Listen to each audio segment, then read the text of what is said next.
ప్రభు అయిన యేసుక్రీస్తు నామంలో మీ అందరికీ వందనాలు. దేవునికి కూడా కృతజ్ఞతలు.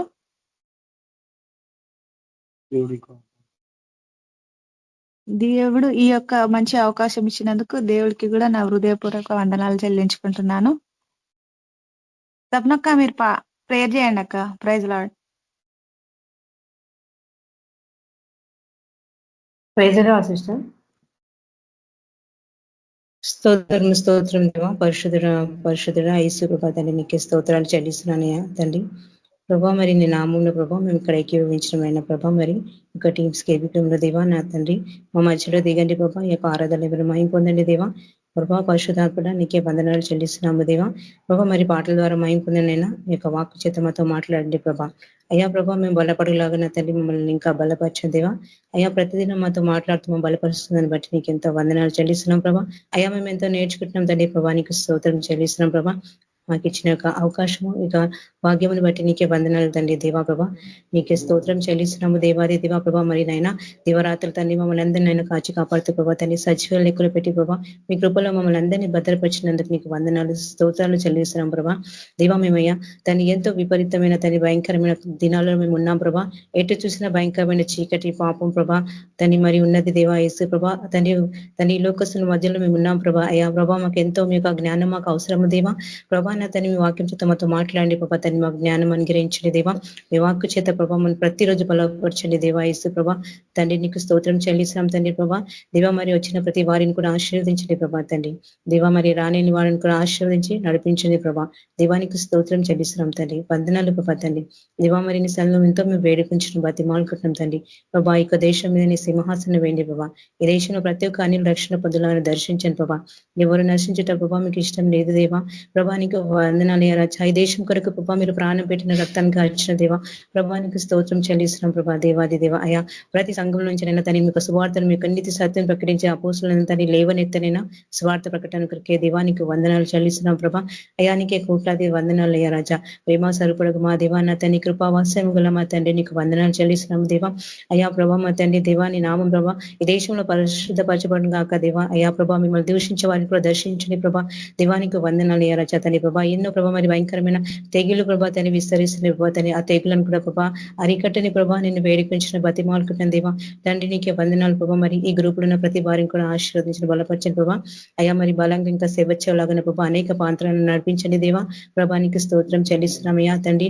మా ప్రార్థనలు ప్రతిరోజు వింటూ ప్రభా మా తండ్రి మాకెన్నో గొప్ప కార్యాలు చేస్తున్నాను గొప్ప దేవానికి స్తోత్రం చెల్లిస్తున్నాం ప్రభా. మా ప్రాణము మా జీవం తండ్రి మా ఆత్మ శరీరం సమస్తం ప్రభా తండ్రి అయా నీకే సమర్పించుకుంటున్నాం దేవా ప్రభానికి స్తోత్రమైన మీ మార్గంలో నడిపించండి నా సర్వసత్యంలోకి మమ్మల్ని నడిపించండి దేవా. అయానికి ఎంతో వందనాలు చెల్లిస్తున్నాము దేవాది దేవా తండ్రి. ఇచ్చిన యొక్క ధనతను బట్టి నీకు వందనాలు చెల్లిస్తున్నాం ప్రభా తండ్రి. స్తుతి ఘనత మహిమ ప్రభావాలు నీకే చెల్లిస్తున్నాము దేవా. యేసు క్రీస్తు నామంలో ప్రార్థిస్తున్నాను తండ్రి. ఆమేన్. ఆమేన్. థ్యాంక్ యూ అక్క. Praise lord. Praise Lord Sujatha Kalyan sister గారు పాట పాడండి మీరు. Praise the Lord sister.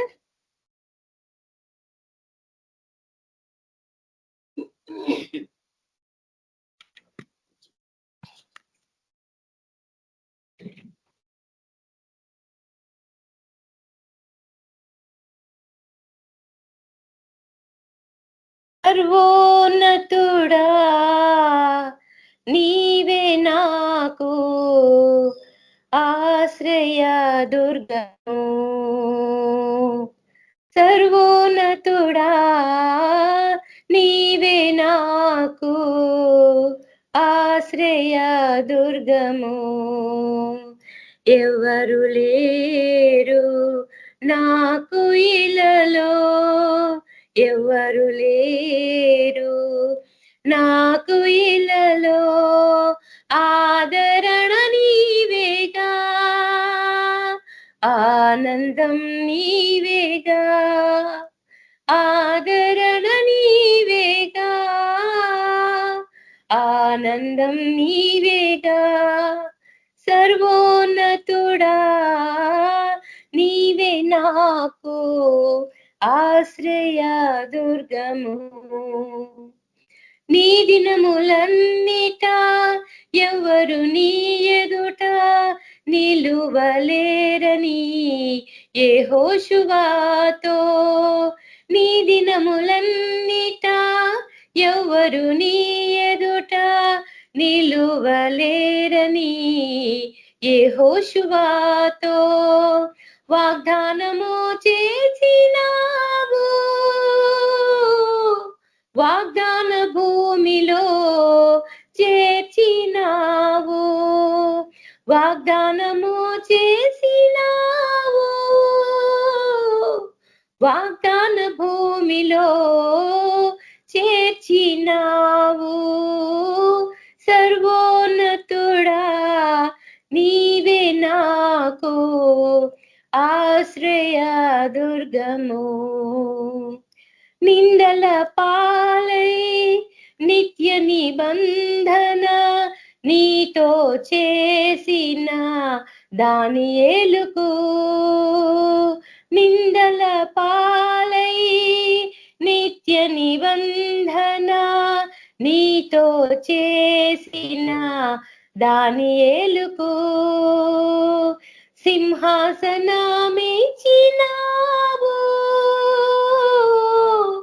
సింహాల నోళ్లను మోసినావు, సింహాసనమిచ్చినావు,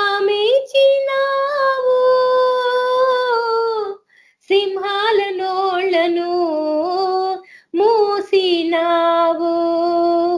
సర్వోన్నతుడా నీవే నాకు ఆశ్రయ దుర్గము, నీతి కిరీటం దర్శనముగా దర్శించిన పరిశుద్ధ పౌలుకు, నీతి కిరీటం దర్శనముగా దర్శించిన పరిశుద్ధ పౌలుకు విశ్వాసము కాచినావు,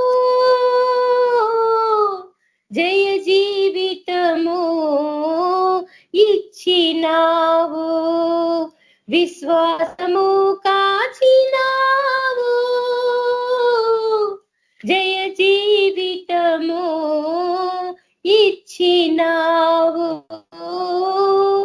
సర్వోన్నతుడా నీవే నాకు ఆశ్రయ దుర్గము, ఎవ్వరు లేరు నాకు ఇలలో, ఎవ్వరు లేరు నాకు ఇలలో, ఆదరణ నీవేగా, ఆనందం నీవేగా, ఆదరణ నీవేగా, ఆనందం నీవేగా. Thank you sister. Praise the lord.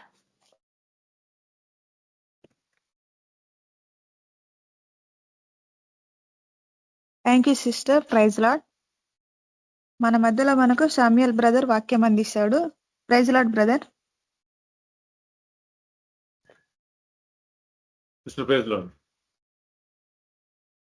వాక్యం అందించిన బ్రదర్. Praise lord.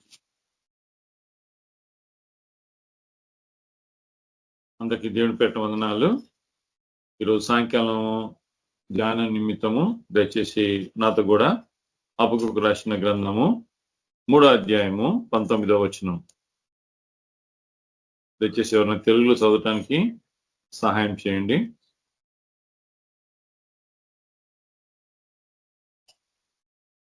హబక్కూకు రాసిన గ్రంథము 3వ అధ్యాయము 19వ వచనం.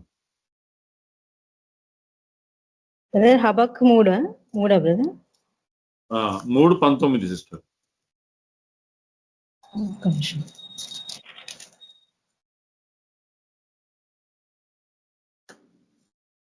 ప్రభువగు యెహోవాయే నాకు బలము, ఆయన నా కాళ్ళను లేడి కాలవలే చేయును, తన స్థలము మీద ఆయన నన్ను నడవజేయును.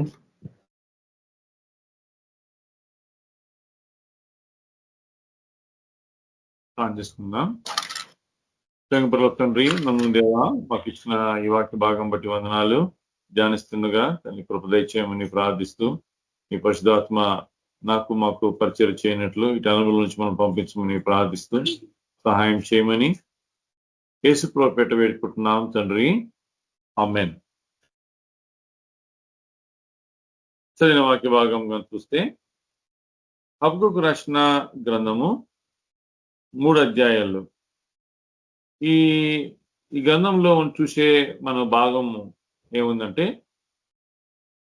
యూదా ప్రజలు ఏ రకమైతే వాళ్ళు పాపం చేశారో వాళ్ళ పాపం చేసిన దాన్ని బట్టి దేవుడు వాళ్ళని అంతకంటే ఘోర పాపులైన బబిలోను పట్టణస్థులకి అప్పగించాడు. వాళ్ళని అప్పగించి వాళ్ళు ఇక్కడ హబక్కూకు ప్రభు దగ్గర వాపోతాడు 1వ అధ్యాయంలో. ఏ రకంగా అన్యాయస్తుల దగ్గరికి మమ్మల్ని అన్యాయమైన వాళ్ళ చేతుల్లో మమ్మల్ని అప్పగించారు, వాళ్ళకి న్యాయమే లేదు అని చెప్పి ప్రభు దగ్గర దేవుని దగ్గర చాలా విలాపించినట్టుగా మనము అక్కడ గమనించవచ్చు. ఈ 3 అధ్యాయాల్లో చివరి వరకు వచ్చేటప్పటికే హబక్కూకు ఒక ప్రవక్తగా అయి ఉండి కూడా ఆయన జీవితంలో ఆయన ఏ రకంగా ప్రవచించి ఆ ప్రజలకి ఆ యూదా ప్రజల కోసము విలాపించిన వాడుగా, వాళ్ళ కోసం బాధపడిన వాడుగా మనం చూడొచ్చు. ఇక్కడ మనము గమనించే విషయము ఏంటంటే హబక్కూకు ఇక్కడ ఏమంటున్నాడంటే యెహోవా నాకు బలమై ఉన్నాడు, ఆయన నా కాళ్ళని లేడి కాళ్ళ వలె చేస్తాడు అంటున్నాడు. ఒకటి బలము కాదు, ఆ బలానికి ఒక నిదర్శనం ఏంటంటే లేడి కాళ్ళ వలె.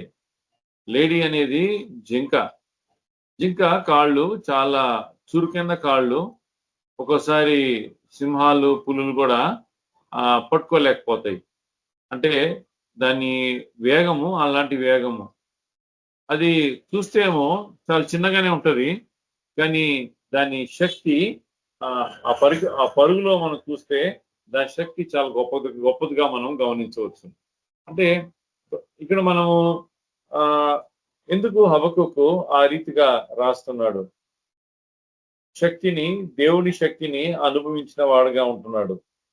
దేవుని శక్తి ఎప్పుడు అనుభవించాలా దేవుని బిడ్డలు అనేది హబక్కూకు దగ్గర మనం తెలుసుకోవాలా.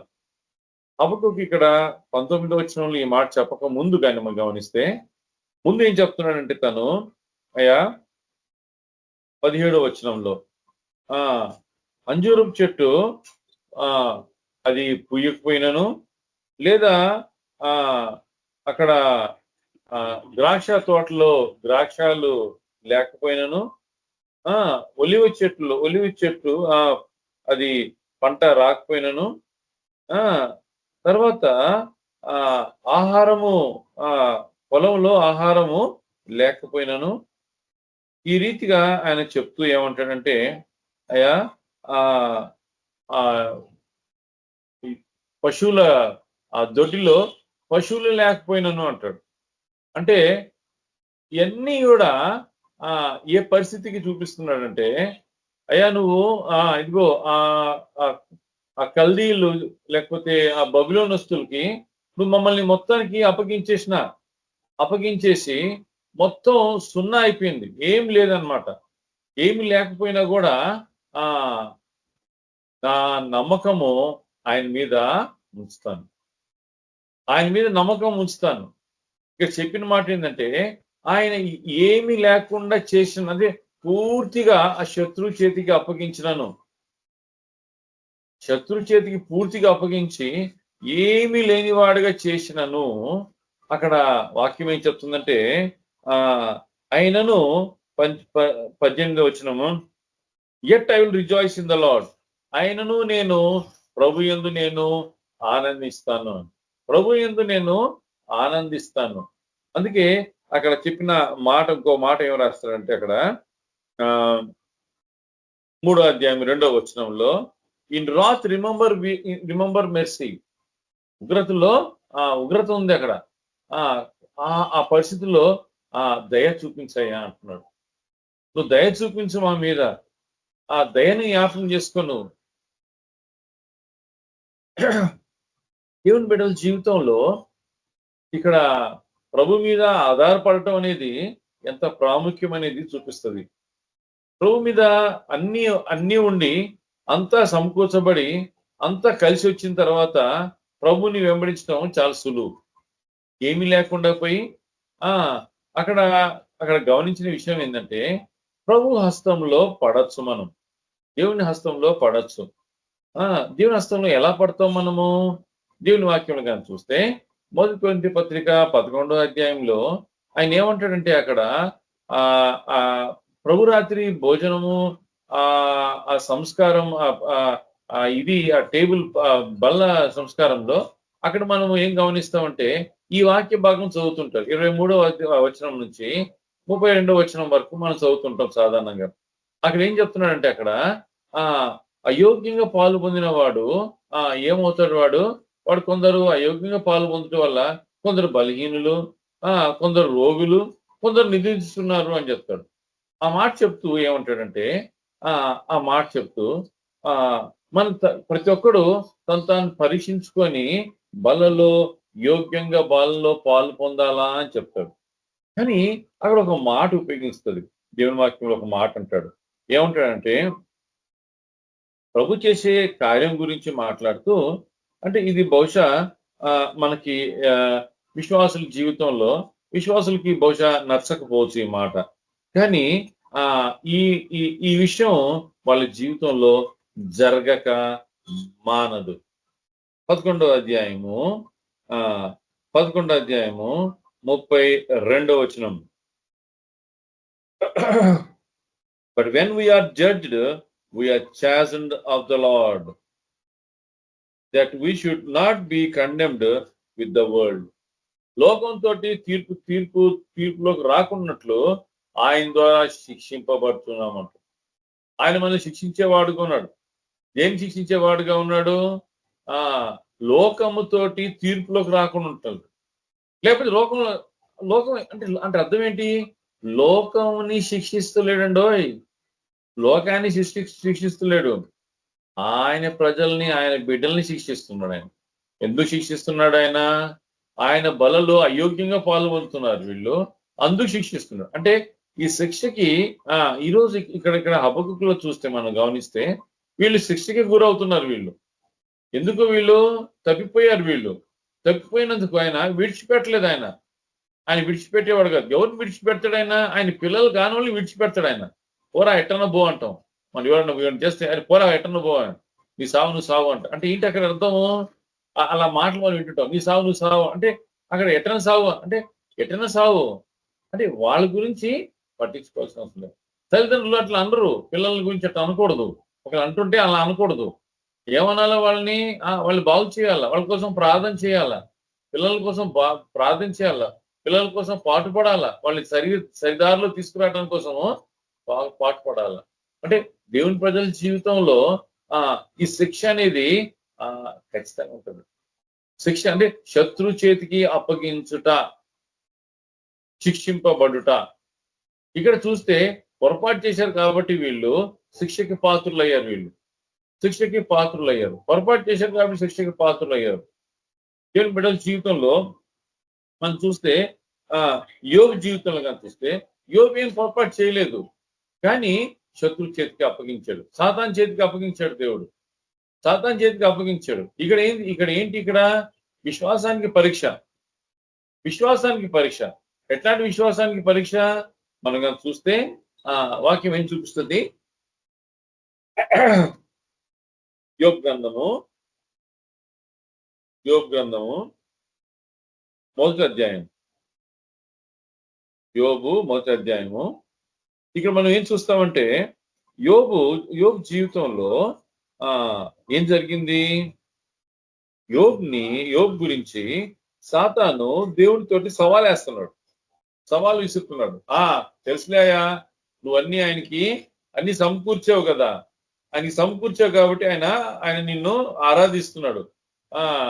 ఆ విషయం నుంచి ఆయన పక్కకు పోయి తీసేసి ఆయన ఏం చేస్తాడో చూడు. ఇక్కడ వాక్యం ఇక్కడ ఏం చెప్తుందంటే, ఎప్పుడైతే దేవుడు ఆ సాతానికి అన్ని అప్పగించాడో, అన్ని కూడా యోబుకి కలిగిన అన్ని కోల్పోయాడు. యోబు ఒక్కసారిగా అంత కోల్పోయాడు. ఆఖరికి తన పిల్లలు కూడా చనిపోవటం చూడొచ్చు. తన పిల్లలు కూడా చనిపోయారు. ఎవ్వరు లేరు, ఇంకా అయిపోయింది. ఒక భార్య ఒకటి ఉంది, ఆమె కూడా శపిస్తుంది. ఇక్కడ చూస్తే, ఇక్కడ ఈ వాక్య భాగంలో మనం గమనిస్తే, ఇక్కడ అన్ని కోల్పోయిన తర్వాత జరిగిన విషయం ఏంటి? 20వ వచనం. And Job arose and rent his mantle and shaved his head, fell down upon the ground, worshipped. ప్రభుని దేవుని ఆరాధించిన వాడుగా ఉన్నాడు. ఎలాగా? అంత నష్టం జరిగిన తర్వాత తను బట్టలు చింపుకొని అక్కడ ఏం చేస్తున్నాడు? తల వెంట్రుకలు షేవ్ చేసుకొని తను కింద పడిపోయి ఆరాధిస్తున్నాడు. అప్పుడు యోబు మిక్కిలి బిగ్గరి గొంతుతోటి ఏడ్చి ప్రభుని ఎందుకు చేసేవి ఇలాగా అని చెప్పి రోధించాను. ఆ మాటలు లేవు. అక్కడ శత్రు చేతికి ప్రభు అప్పగించాడు, దేవుడు అప్పగించాడు. ఈ విషయం యోబుకి తెలియదు. శత్రు చేతికి దేవుడే అప్పగించిన సంగతి తెలియదు యోబుకి. కానీ వచ్చిన పరిస్థితిని బట్టి అక్కడ ఆయన స్పందించిన విధానం చూపిస్తుంది ఇక్కడ దేవుని వాక్యం. ఎలా చూపిస్తుంది? ఆయన అన్ని కోల్పోయినను ప్రభు ఆయన జీవితంలో యోబు ఆరాధన కోల్పోలేదు. దేవుని స్తుతించడం కోల్పోలేదు.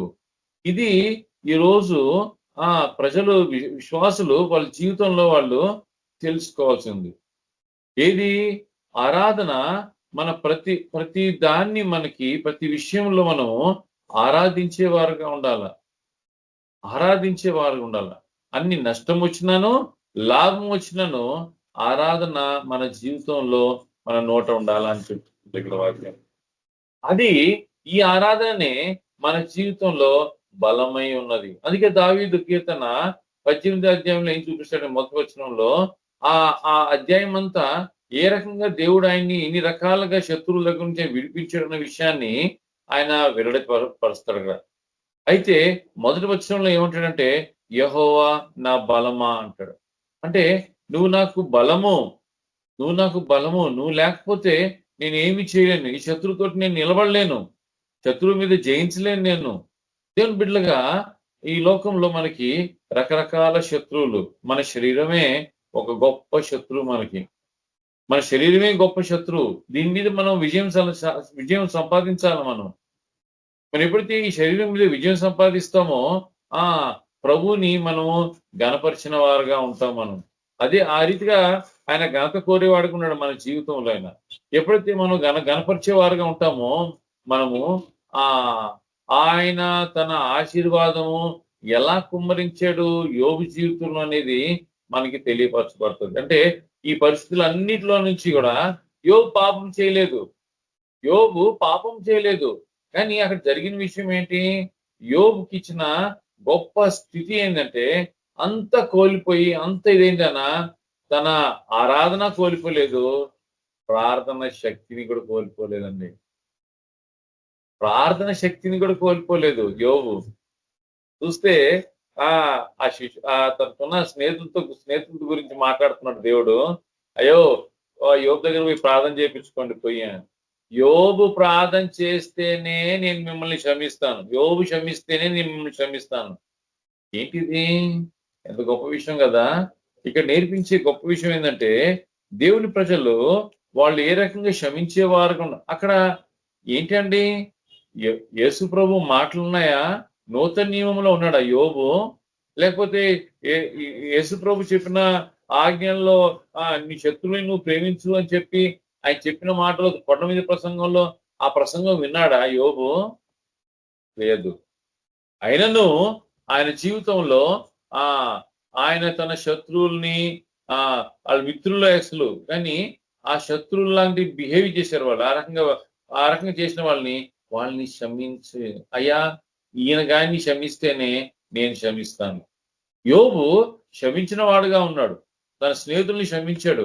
క్షమించడం వల్ల వాళ్ళు క్షమాపణ పొందారు వాళ్ళు దేవుడి దగ్గర. ఎంత గొప్ప విషయం కదా, ఎంత గొప్ప విషయం. తప్పిన కుమారుడు 15వ అధ్యాయంలో, లూకా సువార్త 15వ అధ్యాయంలో తండ్రి దగ్గరకు వచ్చి తండ్రిని క్షమాపణ కోరుకున్నాడు. తండ్రిని ఎప్పుడైతే క్షమాపణ కోరుకున్నాడో దేవుడి దగ్గర క్షమాపణ పొందాడు. ఎంత గొప్ప విషయం కదా. ప్రభు తన బిడ్డల జీవితంలో ఎలాంటి కార్యం చేస్తున్నాడంటే ఈ రీతిగా యోబు తన బలము పొందినవాడుగా ఉన్నాడు. ఆయన తిరిగి ఆయన రెండంతలుగా ఆయన ఎట్లా ఆశీర్వదింపబడ్డాడు అనేది మనం చూస్తే, ఆయన పొందిన విధానం కానీ చూస్తే ఆయన జీవితంలో ఈ రెండు విషయాలు పోలేదండి. ఒకటేమో ఆరాధన కోల్పోలేదు, రెండోది ప్రార్థన శక్తిని కోల్పోలేదు. ప్రార్థన శక్తిని కోల్పోలేదు అంటే తన ప్రార్థన జీవితము అలాగే ఉంది, ప్రార్థన బలము అలాగే ఉంది. ఎప్పుడైతే మన జీవితంలో ఆరాధన ప్రార్థన ఈ రెండు కానీ మన జీవితంలో కరెక్ట్ గా కానీ ఉంటే ఆయన మీద అన్ని వేళల్లో మనము ఆధారపడేవారుగా ఉంటాము. మొదటి సమయాలు మొదటి అధ్యాయంలో మనం చూస్తే హన్నా తన జీవితంలో వచ్చిన ఆ జీవితంలో రెండు అధ్యాయాలు మనం రెండు విషయాలు చూస్తాము. ఆమె ప్రార్థన జీవితం చూస్తాము, ఆమె ఆరాధన జీవితం చూస్తాము. రెండు చూస్తాము ఆమె జీవితంలో, రెండు విషయాలు చూస్తాము. రెండు విషయాలు ఉన్నాయి. ఈ రెండు విషయాలు అవి అన్ని రకాలైన పెనిన వల్ల వచ్చిన ఆ శ్రమలు అవన్నీ కూడా ఎదుర్కోవటానికి శక్తిని దేవుడి దగ్గర నుంచి పొందింది. ఎలా పొందింది? వాగ్దానం ద్వారా. దేవుని బిడ్డల జీవితంలో వాగ్దానము గొప్ప శక్తి. దేవుని బిడ్డల జీవితంలో వాగ్దానాలు, అందుకే వాగ్దానాలు అంటూ ప్రతిరోజు దేవుడి దగ్గర వాగ్దానాల కోసం వేచి ఉండాలని చూపిస్తుంది. అంటే ఆ రీతిగా మనం కనిపెట్టుకొని ఉండాలి ఆయన వాగ్దానాల కోసం. వాగ్దానాలు మనల్ని బలపరిచేవిగా ఉన్నాయి. ఆ రీతిగా దేవుని బిడ్డల జీవితంలో బలము, యెహోవా నాకు బలమై ఉన్నాడు, ఆయన కాళ్ళని లేడీ కాళ్ళ అంటే ఆ శక్తిని పొందేవాడుగా చేసేవాడుగా ఉన్నాడు అంటే ఇక్కడ మనం చూస్తే ఆ రీతిగా అంటే మనం బలహీనులం అయిపోతాం. ఈ లోకంలో బలహీనులమే. మన పాప జీవితము, మన పాత జీవితంగా చూస్తే బలహీనులమే. ఎప్పటికీ మన బలవంతులు అని చెప్పుకోవటానికి వీల్లేదు. అన్ని పరిస్థితుల్లో మన జీవితంలో బలహీనత అనేది తాండవిస్తుంటది. ఎక్కడో దగ్గర బలహీనత చూపిస్తుంటది. మాటల్లో బలహీనత, నడకలో బలహీనత, చూపులో బలహీనత, అన్నిట్లో బలహీనతనే. మన రుచుల్లో బలహీనత, అన్నిట్లో బలహీనతే. అంటే ఈ బలహీనులైన మనల్ని దేవుడు ఏర్పరచుకున్నాడు. మొదటి కొరింథీయులకు రాసిన పత్రిక 1వ అధ్యాయము 27వ వచనం ఏం చూపిస్తుందంటే 2వ భాగంలో ప్రభు మనల్ని బలహీనుల్ని ఏర్పరచుకున్నాడు బలవంతుల్ని సిగ్గుపరచుటకు. బలహీనుల్ని ఏర్పరచుకున్నాడు. బలహీనులైన వాళ్ళ జీవితంలో యెహోవా బలమై ఉండాలా. అప్పుడే ఆ బలవంతుల్ని మనం సిగ్గుపరచగలము. బలహీనులుగా ఎటు సిగ్గుపరుస్తామండి మనం? నాకు అర్థం కాదు. ప్రభు ఎట ఏర్పరచుకున్నాడు? ఆయన ఎందుకు ఏర్పరచుకున్నాడు అంటే ఆయన బలము పొందాలా అని. ఆయన బలం పొందితే అప్పుడు మనము బలహీనులమే కానీ ఎంత బలం పొందుతాం అంటే బలవంతుల్ని సిగ్గుపరుస్తాం మనం. 2 కొరింథీయులకు రాసిన పత్రిక 12వ అధ్యాయంలో కానీ మనం చూస్తే అక్కడ పౌలు ప్రార్థన చేయటం మనం చూడొచ్చు. మనం దేని గురించి? ఆ ముళ్ళు గురించి. అయ్యా ఈ సాతాను ద్వారా నన్ను ఇది పెట్టడానికి సిగ్గుపరచడానికి సాతాను ద్వారా ఆ దూతలాగా, సాతాను దూత వలే ఆ ముళ్ళు ఎట్లుందంట? సాతాను దూత వలే ఉందంట ముళ్ళు. అయ్యా ఈ ముళ్ళు తీసేయ్యా అని చెప్పేసి ఆయన ముమ్మారు ప్రార్థించాను. నా కృప నీకు చాలునని ప్రభు చెప్పాడు. దాని తర్వాత వచనాల్లో కనుక మనం చూస్తే 10వ వచనంలో ఏం చూపిస్తాడు? 10వ వచనంలో 12వ అధ్యాయము 10వ వచనంలో ఎప్పుడు నేను బలహీనో అప్పుడు నేను బలవంతుడు. అంటే ఇక్కడ బలహీనుడుగా ఉన్నాడని చెప్పి ప్రార్థన చేస్తున్నాడు. అంతలోనే కృంగిపోలేదు. అయ్యా నా కృప నీకు చాలు అంటానే కృంగిపోలేదు ఆయన. కృంగిపోకుండా ఆయన ఏం చెప్తున్నాడంటే తను ఏమంటున్నాడంటే ఎప్పుడు నేను బలహీనో అప్పుడే బలవంతుణ్ణి. ఎప్పుడు బలహీనుణ్ణి? అప్పుడే బలవంతుణ్ణి. ప్రభు తన బిడ్డల జీవితంలో ఆ స్థితిని చూడాలనుకుంటున్నాడు ఆయన. బహుశా ఆ రోజు హబక్కుకు వాళ్ళ జీవితంలో వాళ్ళు పాపం చేయటం వల్ల వాళ్ళు బలహీనులు అయిపోయారు. వాళ్ళు పాపం చేయటం వల్ల బలహీనులు అయిపోయారు. వాళ్ళ మీదకి ఇంకొక ఇంకొక ఇంకొక ఇంకొక మనుషులు వచ్చారు, కల్దీయులు. ఈ కల్దీయులు వీళ్ళే పాపులు రా బాబు అంటే వాళ్ళు ఫాదర్ ఆఫ్ ద పాపులు. వాళ్ళు వాళ్ళు మాస్టర్లు. వాళ్ళు వీళ్ళు 10th క్లాస్ పాస్ అయితే వాళ్ళు డిగ్రీలు పోస్ట్ గ్రాడ్యుయేషన్ చేసిన వాళ్ళు. వాళ్ళ చేతికి అప్పగించి వాళ్ళ ద్వారా శిక్షించాడు వీళ్ళని. వాళ్ళ ద్వారా శిక్షించాడు వీళ్ళని. సిగ్గుపరచుటకు చేశాడు ఆ పని. హబక్కుకు తట్టుకోలేకపోతున్నాడు. 2వ అధ్యాయంలో చూస్తే వాళ్ళకి రకరకాల శ్రమలు, ఆ కల్దీలకి ఎన్ని రకాల శ్రమలు ప్రకటిస్తాడంటే, ప్రవచనం చెప్తాడంటే అన్ని రకాలు చెప్తాడు. అంటే వాళ్ళని దేవుడు విడిచిపెట్టడం అని. అవును, నిజమే. దేవుని వాక్యం ఏం చూపిస్తుంది? ఐగుప్తులో ఇజ్రాయెల్ ప్రజలు ఉన్నప్పుడు ఇజ్రాయెల్ ప్రజల్ని వాళ్ళు శ్రమ పెట్టింది దేనికి? వాళ్ళు లాస్ట్ లో మనం చూస్తే వాళ్ళు 400 సంవత్సరాలు అని చెప్పి అబ్రహాముకి చెప్తాడు దేవుడు. 400 సంవత్సరాలు అంటే 400 సంవత్సరాలు 430 సంవత్సరాలు చేస్తారు. అరే 30 సంవత్సరాలు ఎందుకే ఎక్కువైంది? 400 సంవత్సరాలే కదా చెప్పింది. ఈ 30 సంవత్సరాలు ఏంటి అంటే, వీళ్ళు ముందు స్టార్టింగ్ లో గమ్ముగా వాళ్ళు కొడితే పడుతున్నారు వీళ్ళు. తర్వాత ఎప్పుడైతే దేవుడు వాళ్ళకి శ్రమ ఎక్కువ చేశాడో, ఎట్ట శ్రమ చేశాడు ఎక్కువ? ఏమయ్యో ఇటుకలు మీరే చేయాలా, ఇటుకలు కాల్చడానికి గడ్డి కూడా మీరే తీసుకురావాలా, ఆ గడ్డి అది కూడా మీరే, కర్రలు అవి కూడా మీరు సమకూర్చాలంటేప్పటికే వీళ్ళకి అప్పుడు అబ్బా తట్టుకోలేకపోతున్నారా నాయన, ఇది తట్టుకోలేకపోతున్నా. అప్పుడు ఏడ్చి ప్రార్థన చేశారు. అప్పుడు విలాపించారు. ప్రభు చాలా గొప్పోడు కదా.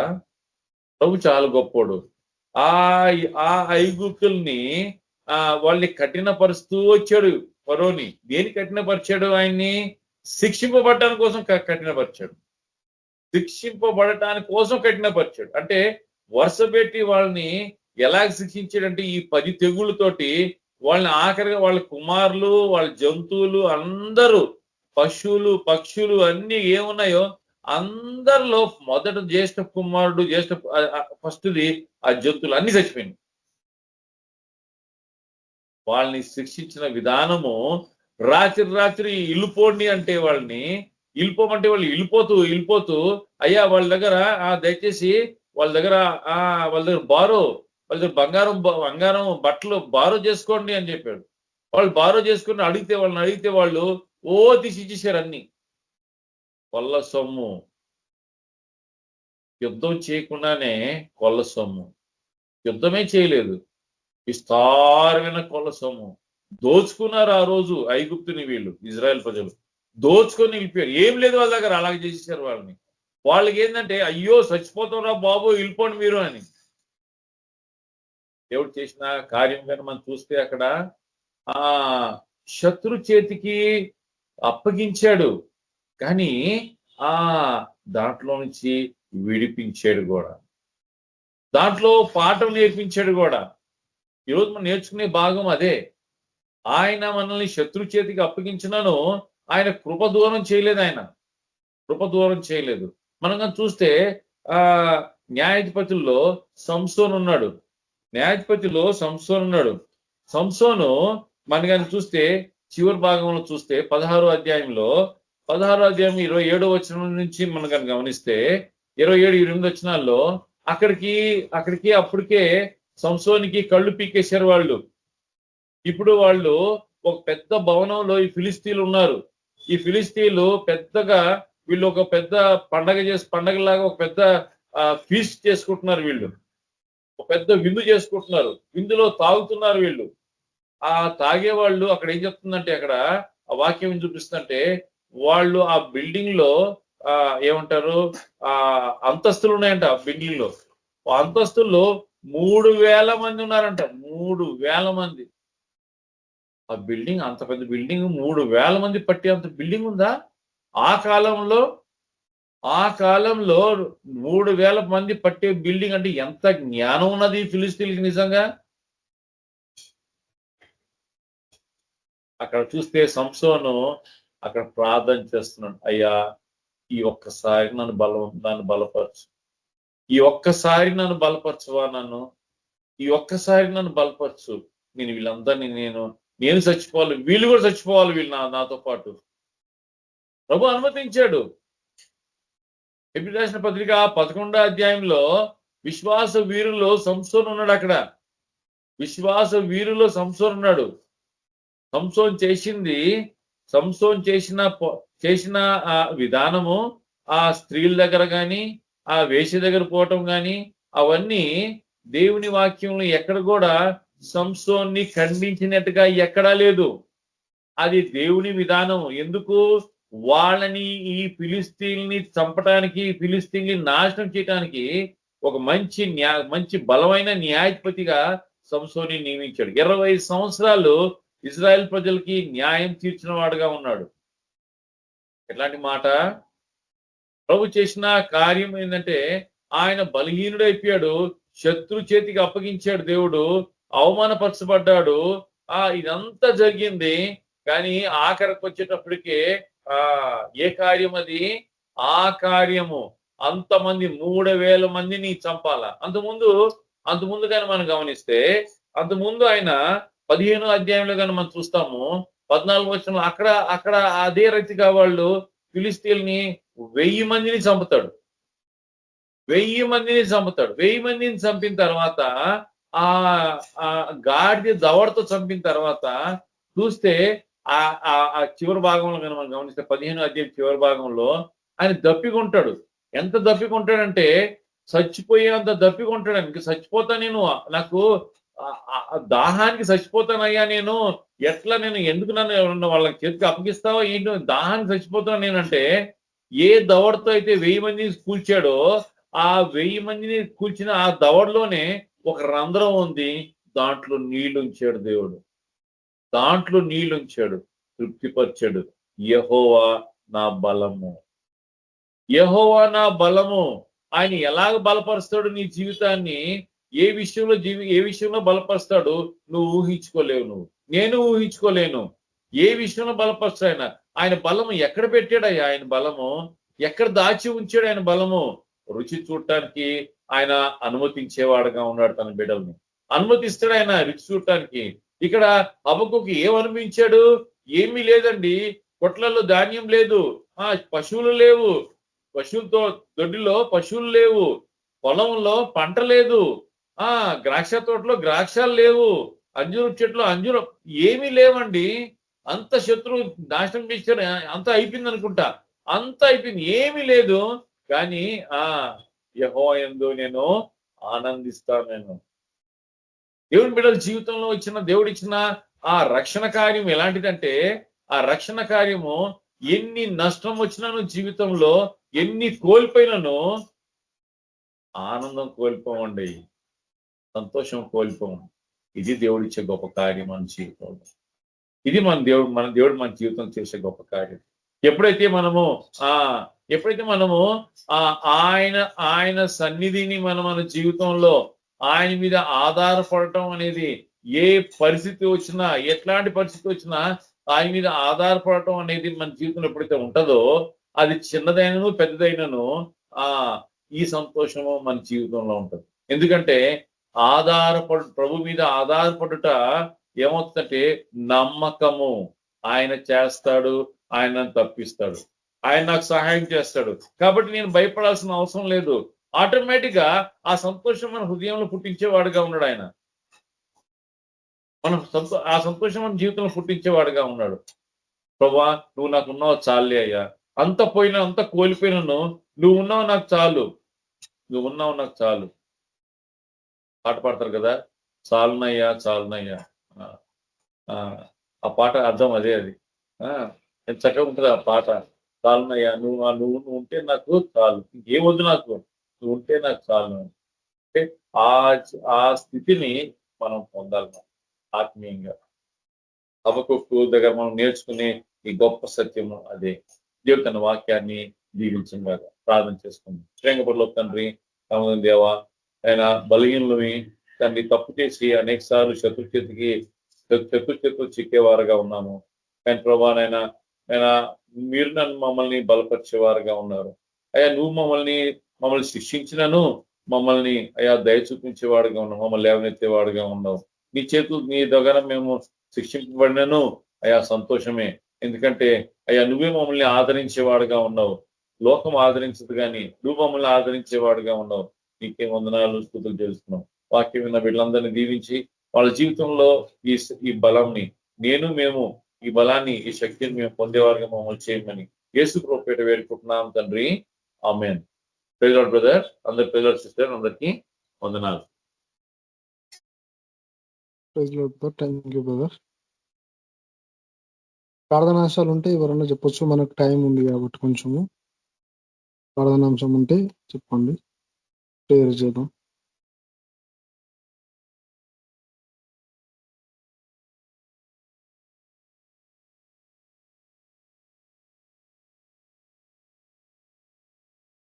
ప్రార్థనాంశాలు ఉంటే చెప్పండి, లేకపోతే ముగించేసుకున్నాం.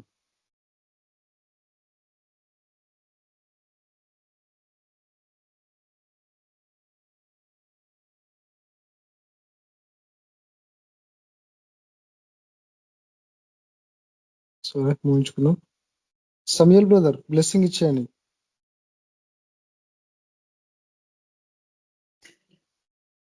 బ్లెస్సింగ్ ఇచ్చేయండి బ్రదర్. తండ్రి ప్రేమ, యేసుక్రీస్తు కృప, పరిశుద్ధాత్మ సహవాసము ఇప్పుడు ఎల్లప్పుడూ మనందరూ తోడై నడిపించును గాక. ఆమేన్. Thank you brother. Praise Lord. ఆమేన్. ప్రైజ్ లార్డ్ అందరికీ. Praise Lord brother. Thank you.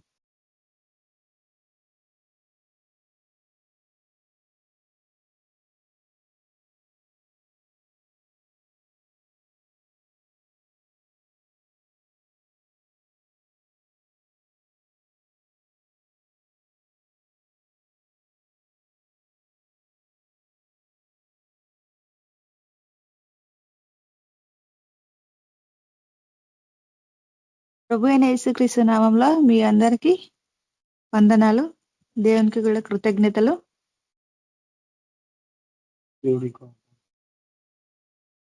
దేవుడు ఈ యొక్క మంచి అవకాశం ఇచ్చినందుకు దేవుడికి కూడా నా హృదయపూర్వక వందనాలు చెల్లించుకుంటున్నాను. తప్పనక్క మీరు ప్రేయర్ చేయండి అక్క. Praise lord. Praise lord sister. స్తోత్రం దేవా, పరిశుద్ధుడ యేసు ప్రభా తండ్రి నీకే స్తోత్రాలు చెల్లిస్తున్నానయ్యా తండ్రి. ప్రభా మరి నీ నామంలో ప్రభా మేము ఇక్కడ ఏకీభవించడమైన ప్రభా మరి ఒక టీమ్స్కి ఏబిపిఎంలో దేవా నా తండ్రి మా మధ్యలో దిగండి ప్రభా, ఈ యొక్క ఆరాధన ఎవరు మయం పొందండి దేవా. ప్రభా పరిశుద్ధాత్మడ నీకే వందనాలు చెల్లిస్తున్నాము దేవా. ప్రభా మరి పాటల ద్వారా మయం పొందనైనా ఈ యొక్క వాక్కు చేత మాతో మాట్లాడండి ప్రభా. అయ్యా ప్రభా మేము బలపడలాగా నా తల్లి మమ్మల్ని ఇంకా బలపరచం దేవా. అయ్యా ప్రతిదినం మాతో మాట్లాడుతూ మేము బలపరుస్తుందని బట్టి నీకు ఎంతో వందనాలు చెల్లిస్తున్నాం ప్రభా. అయ్యా మేము ఎంతో నేర్చుకుంటున్నాం తండ్రి ప్రభా, నీకు స్తోత్రం చెల్లిస్తున్నాం ప్రభా. మాకు ఇచ్చిన యొక్క అవకాశము ఇక భాగ్యమును బట్టి నీకే వందనాలు తండ్రి దేవా ప్రభా. నీకే స్తోత్రం చెల్లిస్తున్నాము దేవాది దేవా ప్రభా. మరి నైనా దివరాత్రులు తండ్రి మమ్మల్ని అందరినీ ఆయన కాచి కాపాడుతూ ప్రభా తండ్రి సజీవ లెక్కలు పెట్టి ప్రభా మీ కృపలో మమ్మల్ని అందరినీ భద్రపరిచినందుకు నీకు వందనాలు స్తోత్రాలు చెల్లిస్తున్నాం ప్రభా. దేవా మేమయ్యా తను ఎంతో విపరీతమైన తని భయంకరమైన దినాల్లో మేము ఉన్నాం ప్రభా. ఎటు చూసిన భయంకరమైన చీకటి పాపం ప్రభా తని మరి ఉన్నది దేవా యేసు ప్రభా. తని లోకస్తుల మధ్యలో మేము ఉన్నాం ప్రభా. అయ్యా ప్రభా మాకు ఎంతో మీ యొక్క జ్ఞానం మాకు అవసరము దేవా ప్రభా. నా తని మీ వాక్యం చేత మాతో మాట్లాడండి ప్రభా. తని మాకు జ్ఞానం అనుగ్రహించండి దేవా. మీ వాక్కు చేత ప్రభా మనం ప్రతిరోజు బలపరచండి దేవా యేసు ప్రభా. తండ్రి నీకు స్తోత్రం చెల్లిస్తున్నాం తండ్రి ప్రభా. దేవా మరి వచ్చిన ప్రతి వారిని కూడా ఆశీర్వదించండి ప్రభా తండ్రి. దేవా మరి రాని వారిని కూడా ఆశీర్వదించి నడిపించండి ప్రభా. దేవానికి స్తోత్రం చెల్లిస్తున్నాం తండ్రి. వందనాలు ప్రభా తండ్రి. దేవా మరి నీ సన్నిధిలో ఎంతో మేము వేడుకుంటున్నాం బతిమాలుకుంటున్నాం తండ్రి ప్రభా. ఈ దేశం మీద నీ సింహాసనం వేయండి ప్రభా. ఈ దేశంలో ప్రతి ఒక్క అన్ని రక్షణ పొందులను దర్శించండి ప్రభా. ఎవరు నశించేట ప్రభా మీకు ఇష్టం లేదు దేవా ప్రభా. నీకు వందనాలు రాజా. ఈ దేశం కొరకు ప్రభా మీరు ప్రాణం పెట్టిన రక్తానికి ఇచ్చిన దేవా ప్రభానికి స్తోత్రం చెల్లిస్తున్నాం ప్రభా. దేవాది దేవ అయా ప్రతి సంఘం నుంచి నైనా తని మీకు సువార్తను మీకు అన్నిటి సత్యం ప్రకటించే అపోస్తులను తని లేవనెత్తనైనా స్వార్థ ప్రకటన కొరికే దేవానికి వందనాలు చెల్లిస్తున్నాం ప్రభా. అయానికే కోట్లాది వందనాలు అయ్యా రాజా. ప్రేమ సరుపడకు మా దేవా నా తని కృపావాస్యం గల మా తండ్రి నీకు వందనాలు చెల్లిస్తున్నాం దేవా. అయా ప్రభా మా తండ్రి దేవా నీ నామం ప్రభా ఈ దేశంలో పరిశుద్ధపరచబడిన కాక దేవా. అయా ప్రభా మిమ్మల్ని దూషించే వారిని కూడా దర్శించండి ప్రభా. దేవానికి వందనాలు అయ్యా రాజా. తని ప్రభా ప్రభా, ఎన్నో ప్రభా మరి భయంకరమైన తెగులు ప్రభా తని విస్తరిస్తున్న ప్రభా తని ఆ తెగులను కూడా ప్రభా అరికట్టని ప్రభా నిన్ను వేడుకొంచిన బతిమాలుకుంటున్న దేవా తండ్రి నీకే వందనాలు ప్రభా. మరి ఈ గ్రూపులో ఉన్న ప్రతి వారిని కూడా ఆశీర్వదించిన బలపరిచిన ప్రభా. అయ్యా మరి బలంగా ఇంకా సేవచ్చేలాగా ప్రభా అనేక పాత్రలను నడిపించండి దేవా.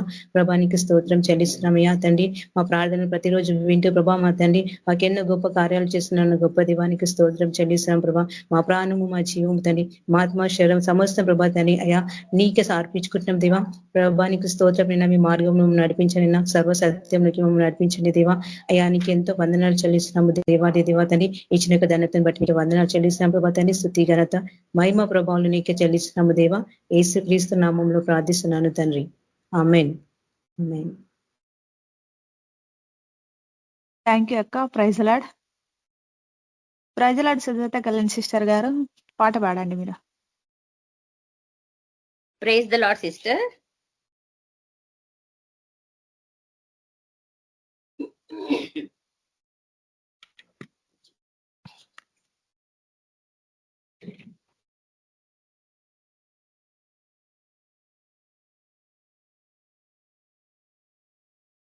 సర్వోన్నతుడా నీవే నాకు ఆశ్రయ దుర్గము.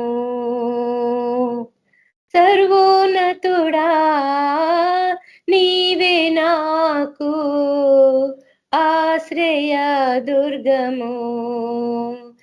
ఎవరు లేరు నాకు ఇలలో, ఎవరు లేరు నాకు ఇలలో, ఆదరణ నీవేగా, ఆనందం నీవేగా, ఆదరణ నీవేగా, ఆనందం నీవేగా.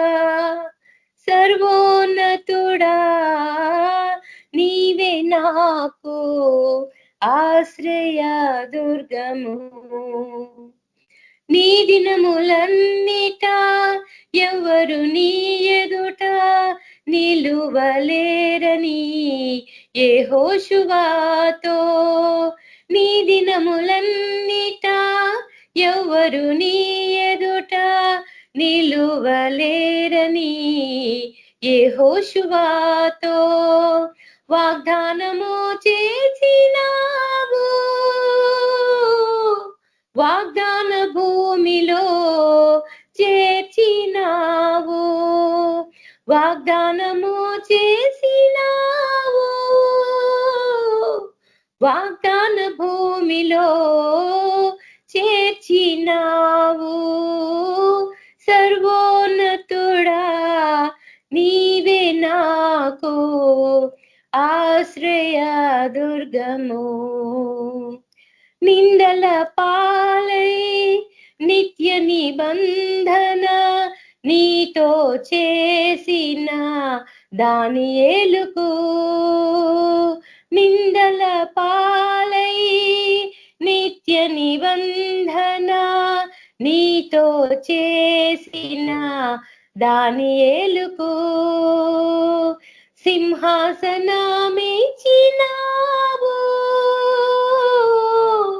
సింహాల నోళ్లను మోసినావు, సింహాసనమిచ్చినావు, సింహాల నోళ్లను మోసినావు. సర్వోన్నతుడా నీవే నాకు ఆశ్రయ దుర్గము. నీతి కిరీటం దర్శనముగా దర్శించిన పరిశుద్ధ పౌలుకు, నీతి కిరీటం దర్శనముగా దర్శించిన పరిశుద్ధ పౌలుకు విశ్వాసము కాచినావు, జయ జీవితము ఇచ్చినావు, విశ్వాసము కాచినావు, జయ జీవితము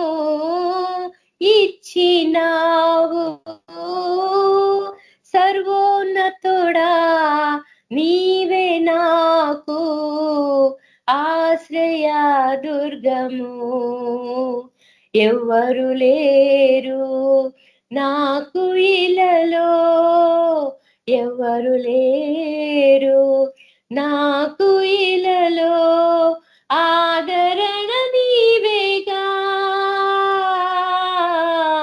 ఆనందం నీవేగా, ఆదరణ నీవేగా, ఆనందం నీవేగా. Thank you sister. Praise the lord.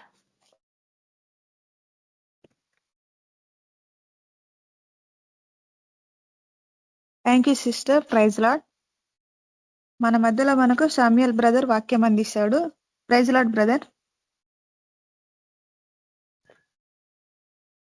Praise lord.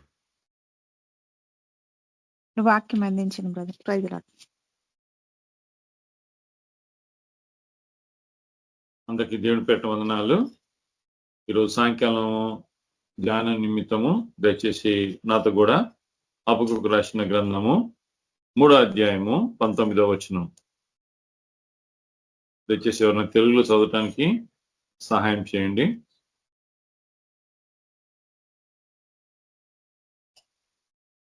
హబక్కూకు రాసిన గ్రంథము 3వ అధ్యాయము 19వ వచనం.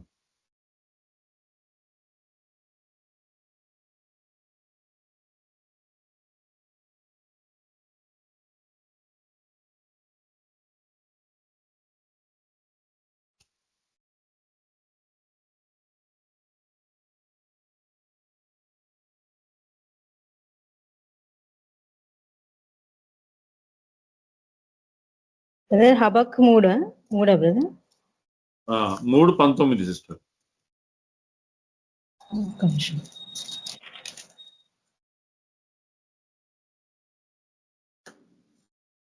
ప్రభువగు యెహోవాయే నాకు బలము, ఆయన నా కాళ్ళను లేడి కాలవలే చేయును, తన స్థలము మీద ఆయన నన్ను నడవజేయును.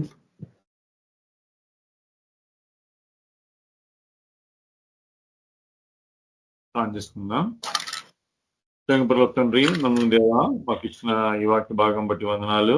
ధ్యానిస్తుండగా తల్లి కృప దయచేయమని ప్రార్థిస్తూ, ఈ పరిశుద్ధాత్మ నాకు మాకు పరిచయం చేయనట్లు ఇటు అనుభవం నుంచి మనం పంపించమని ప్రార్థిస్తూ సహాయం చేయమని యేసు ప్రభువు పేట వేడుకుంటున్నాం తండ్రి. ఆమేన్. చదివిన వాక్య భాగంగా చూస్తే హబక్కూకు రాసిన గ్రంథము 3 అధ్యాయాలు. ఈ గ్రంథంలో చూసే మన భాగం ఏముందంటే, యూదా ప్రజలు ఏ రకమైతే వాళ్ళు పాపం చేశారో, వాళ్ళ పాపం చేసిన దాన్ని బట్టి దేవుడు వాళ్ళని అంతకంటే ఘోర పాపులైన బబిలోను పట్టణస్థులకి అప్పగించాడు. వాళ్ళని అప్పగించి వాళ్ళు ఇక్కడ హబక్కూకు ప్రభు దగ్గర వాపోతాడు. 1వ అధ్యాయంలో ఏ రకంగా అన్యాయస్తుల దగ్గరికి మమ్మల్ని అన్యాయమైన వాళ్ళ చేతుల్లో మమ్మల్ని అప్పగించారు, వాళ్ళకి న్యాయమే లేదు అని చెప్పి ప్రభు దగ్గర దేవుని దగ్గర చాలా విలాపించినట్టుగా మనము అక్కడ గమనించవచ్చు. ఈ 3 అధ్యాయాల్లో చివరి వరకు వచ్చేటప్పటికే హబక్కూకు ఒక ప్రవక్తగా అయి ఉండి కూడా ఆయన జీవితంలో ఆయన ఏ రకంగా ప్రవచించి ఆ ప్రజలకి ఆ యూదా ప్రజల కోసము విలాపించిన వాడుగా, వాళ్ళ కోసం బాధపడిన వాడుగా మనం చూడొచ్చు. ఇక్కడ మనము గమనించే విషయము ఏంటంటే, హబక్కూకు ఇక్కడ ఏమంటున్నాడంటే, యెహోవా నాకు బలమై ఉన్నాడు, ఆయన నా కాళ్ళని లేడి కాళ్ళ వలె చేస్తాడు అంటున్నాడు. పొట్టి బలము కాదు, ఆ బలానికి ఒక నిదర్శనం ఏంటంటే లేడి కాళ్ళ వలె. లేడి అనేది జింక కాళ్ళు చాలా చురుకైన కాళ్ళు. ఒక్కోసారి సింహాలు, పులులు కూడా పట్టుకోలేకపోతాయి. అంటే దాని వేగము అలాంటి వేగము. అది చూస్తేమో చాలా చిన్నగానే ఉంటది, కానీ దాని శక్తి ఆ పరుగులో మనం చూస్తే దాని శక్తి చాలా గొప్పదిగా మనం గమనించవచ్చు. అంటే ఇక్కడ మనము ఎందుకు హబక్కూకు ఆ రీతిగా రాస్తున్నాడు? దేవుని శక్తిని అనుభవించిన వాడుగా ఉంటున్నాడు. దేవుని శక్తి ఎప్పుడు అనుభవించాలా దేవుని బిడ్డలు అనేది హబక్కూకు దగ్గర మనం తెలుసుకోవాలా. హబక్కూకు ఇక్కడ 19వ వచనంలో ఈ మాట చెప్పక ముందు కానీ మనం గమనిస్తే ముందు ఏం చెప్తున్నాడంటే తను అయ్యా 17వ వచనంలో అంజూరపు చెట్టు అది పుయ్యకపోయినను లేదా అక్కడ ద్రాక్ష తోటలో ద్రాక్షాలు లేకపోయినను ఒలివ చెట్టు అది పంట రాకపోయినను తర్వాత ఆహారము పొలంలో ఆహారము లేకపోయినను ఈ రీతిగా ఆయన చెప్తూ ఏమంటాడంటే అయ్యా పశువుల దొడ్డిలో పశువులు లేకపోయినను అంటాడు. అంటే ఇవన్నీ కూడా ఏ పరిస్థితికి చూపిస్తున్నాడంటే అయ్యా నువ్వు ఇదిగో ఆ కల్దీలు లేకపోతే ఆ బబులోనస్తులకి నువ్వు మమ్మల్ని మొత్తానికి అప్పగించేసి మొత్తం సున్నా అయిపోయింది, ఏం లేదనమాట. ఏమి లేకపోయినా కూడా నా నమ్మకము ఆయన మీద నమ్మకం ఉంచుతాను. ఇక చెప్పిన మాట ఏంటంటే ఆయన ఏమి లేకుండా చేసినది పూర్తిగా ఆ శత్రు చేతికి అప్పగించినాను. శత్రు చేతికి పూర్తిగా అప్పగించి ఏమీ లేనివాడుగా చేసినను. అక్కడ వాక్యం ఏం చెప్తుందంటే ఆయనను 18వ వచనము yet I will rejoice in the lord. ఆయనను నేను ప్రభు యందు నేను ఆనందిస్తాను. అందుకే అక్కడ చెప్పిన మాట ఇంకో మాట ఏం రాస్తారంటే అక్కడ 3వ అధ్యాయం 2వ వచనంలో ఇన్ రాత్ రిమెంబర్ మెర్సీ. ఉగ్రతలో ఉగ్రత ఉంది అక్కడ. ఆ పరిస్థితుల్లో దయ చూపించయ్యా అంటున్నాడు. నువ్వు దయ చూపించు మా మీద, ఆ దయని జ్ఞాపకం చేసుకోను. దేవుని బిడ్డల జీవితంలో ఇక్కడ ప్రభు మీద ఆధారపడటం అనేది ఎంత ప్రాముఖ్యం అనేది చూపిస్తుంది. ప్రభు మీద అన్నీ ఉండి అంతా సమకూర్చబడి అంతా కలిసి వచ్చిన తర్వాత ప్రభుని వెంబడించడం చాలా సులువు. ఏమీ లేకుండా పోయి అక్కడ గమనించిన విషయం ఏంటంటే ప్రభు హస్తంలో పడచ్చు. మనం దేవుని హస్తంలో పడచ్చు. దేవుని హస్తంలో ఎలా పడతాం మనము? దేవుని వాక్యం కానీ చూస్తే 1 కొరింథీ పత్రిక 11వ అధ్యాయంలో ఆయన ఏమంటాడంటే అక్కడ ప్రభు రాత్రి భోజనము ఆ సంస్కారం ఇది ఆ టేబుల్ బల్ల సంస్కారంలో అక్కడ మనం ఏం గమనిస్తామంటే ఈ వాక్య భాగం చదువుతుంటారు. 23వ వచనం నుంచి 32వ వచనం వరకు మనం చదువుతుంటాం సాధారణంగా. అక్కడ ఏం చెప్తున్నాడంటే అక్కడ అయోగ్యంగా పాలు పొందిన వాడు ఏమవుతాడు? వాడు కొందరు అయోగ్యంగా పాలు పొందడం వల్ల కొందరు బలహీనులు, కొందరు రోగులు, కొందరు నిద్రిస్తున్నారు అని చెప్తాడు. ఆ మాట చెప్తూ ఏమంటాడంటే మన ప్రతి ఒక్కడు తాను పరీక్షించుకొని బలలో యోగ్యంగా బాలలో పాలు పొందాలా అని చెప్తాడు. కానీ అక్కడ ఒక మాట ఉపయోగిస్తుంది. దేవుని వాక్యంలో ఒక మాట అంటాడు. ఏమంటాడంటే ప్రభు చేసే కార్యం గురించి మాట్లాడుతూ, అంటే ఇది బహుశా మనకి విశ్వాసుల జీవితంలో విశ్వాసులకి బహుశా నచ్చకపోవచ్చు ఈ మాట. కానీ ఈ విషయం వాళ్ళ జీవితంలో జరగక మానదు. 11వ అధ్యాయము 32వ వచనం. But when we are judged, we are chastened of the Lord, that we should not be condemned with the world. లోకంతో తీర్పులోకి రాకున్నట్లు ఆయన ద్వారా శిక్షింపబడుతున్నామంట. ఆయన మనల్ని శిక్షించేవాడుగా ఉన్నాడు. దేని శిక్షించేవాడుగా ఉన్నాడు? లోకముతోటి తీర్పులోకి రాకుండా ఉంటాడు. లేకపోతే లోకం అంటే అర్థం ఏంటి? లోకంని శిక్షిస్తలేడండోయ్, లోకాన్ని శిక్షిస్తలేడు. ఆయన ప్రజల్ని, ఆయన బిడ్డల్ని శిక్షిస్తున్నాడు. ఆయన ఎందుకు శిక్షిస్తున్నాడు?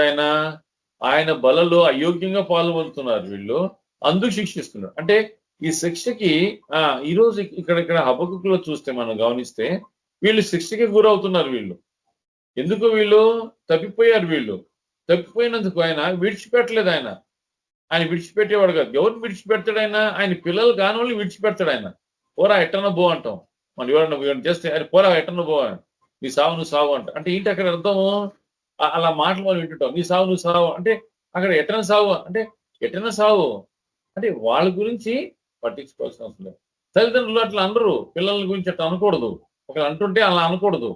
ఏమనాలో వాళ్ళు బాగు చేయాలా, వాళ్ళ కోసం ప్రార్థన చేయాలా, పిల్లల కోసం ప్రార్థన చేయాలా, పిల్లల కోసం పాటుపడాలా, వాళ్ళని సరిదారిలో తీసుకురావడం కోసము పాటుపడాలా. అంటే దేవుని ప్రజల జీవితంలో ఈ శిక్ష అనేది ఖచ్చితంగా ఉంటుంది. శిక్ష అంటే శత్రు చేతికి అప్పగించుట, శిక్షింపబడుట. ఇక్కడ చూస్తే పొరపాటు చేశారు కాబట్టి వీళ్ళు శిక్షకి పాత్రులయ్యారు. శిక్షకి పాత్రులయ్యారు. పొరపాటు చేశారు కాబట్టి శిక్షకి పాత్రులయ్యారు. దేవుని బిడ్డల జీవితంలో మనం చూస్తే యోబు జీవితంలో కానీ చూస్తే యోబు ఏం పొరపాటు చేయలేదు, కానీ శత్రు చేతికి అప్పగించాడు, సాతాను చేతికి అప్పగించాడు. దేవుడు సాతాను చేతికి అప్పగించాడు. ఇక్కడ ఏంటి? విశ్వాసానికి పరీక్ష. విశ్వాసానికి పరీక్ష. ఎట్లాంటి విశ్వాసానికి పరీక్ష? మనం కానీ చూస్తే వాక్యం ఏం చూపిస్తుంది? యోబు గ్రంథము మొదటి అధ్యాయం. యోబు మొదటి అధ్యాయము. ఇక్కడ మనం ఏం చూస్తామంటే యోబు జీవితంలో ఏం జరిగింది? యోబు గురించి సాతాను దేవుడితోటి సవాల్ విసురుతున్నాడు. తెలుసులేయా, నువ్వన్నీ ఆయనకి అన్ని సమకూర్చావు కదా, ఆయనకి సమకూర్చావు కాబట్టి ఆయన నిన్ను ఆరాధిస్తున్నాడు. ఆ విషయం నుంచి ఆయన పక్కకు పోయి తీసేసి ఆయన ఏం చేస్తాడో చూడు. ఇక్కడ వాక్యం ఇక్కడ ఏం చెప్తుందంటే, ఎప్పుడైతే దేవుడు ఆ సాతానికి అన్ని అప్పగించాడో అన్ని కూడా యోబుకి కలిగిన అన్ని కోల్పోయాడు. యోబు ఒక్కసారిగా అంత కోల్పోయాడు. ఆఖరికి తన పిల్లలు కూడా చనిపోవటం చూడొచ్చు. తన పిల్లలు కూడా చనిపోయారు. ఎవ్వరు లేరు, ఇంకా అయిపోయింది. ఒక భార్య ఒకటి ఉంది, ఆమె కూడా శపిస్తుంది. ఇక్కడ చూస్తే ఇక్కడ ఈ వాక్య భాగంలో మనం గమనిస్తే ఇక్కడ అన్ని కోల్పోయిన తర్వాత జరిగిన విషయం ఏంటి? 20వ వచనం.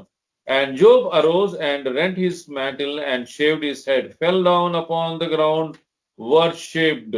దేవుని ఆరాధించిన వాడుగా ఉన్నాడు. ఎలాగా? అంత నష్టం జరిగిన తర్వాత తన బట్టలు చింపుకొని అక్కడ ఏం చేస్తున్నాడు?